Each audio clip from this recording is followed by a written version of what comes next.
athletes today are facing many challenges. What challenges have what are the challenges that most athletes face? Yeah, I think if I have to pick one, is just following up on what I said. Like you mentioned, there's always ups and downs for athletes. So sometimes, an athlete, especially when you're young, when you're maybe 18, 19, like you may go through to like a down, and at that time is the time where you really have to focus more and really, stick to the course. Sometimes when you're going through that down as a young boy, sometimes you may stray, or you may start to give up in a sense, maybe not give 100% in training, get distracted by other distractions. But I think parents also play a huge role in this. this, Definitely. Right? I think in those moments it's really important. Like my parents have always been supportive, and my brother as well from a very young age.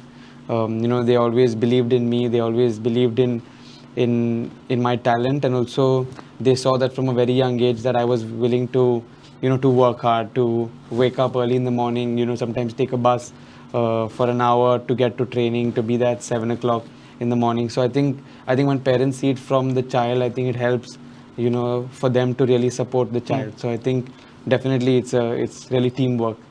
Sahil, what is your worst performance till date, and what have you what have you learned from it? Yeah, I think there may be more than one. So I think as you get a little older, I think you start to realize that not just you, but at the highest level also, there's players that sometimes have bad games. It's normal. You cannot be great all the time. You cannot be having a great game all the time. So even if you have to pick, let's say Cristiano Ronaldo, some games he has a bad game. Yeah.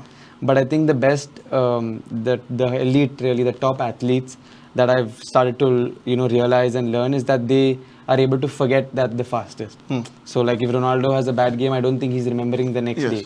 He knows that okay, he has to improve and he has to get better, and he has to do it in the next game. But he's not bothered by that performance. Exactly.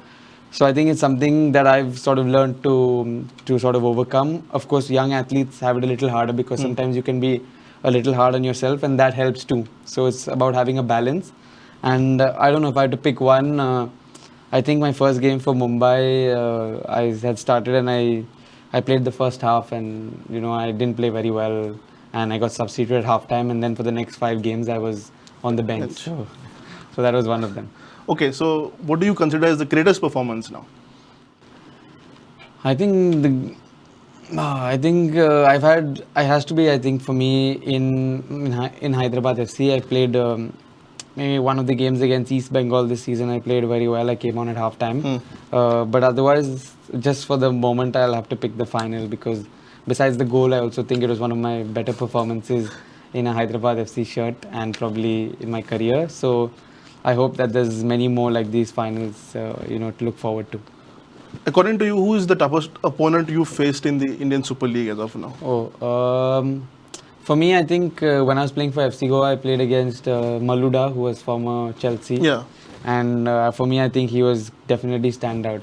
He was playing in midfield. I think for Chelsea, he played more on the wing, but he played in midfield, and it was clear to see why he's been at World Cups and won Champions League. It was clear to see he was amazing. So I think that was my toughest opponent.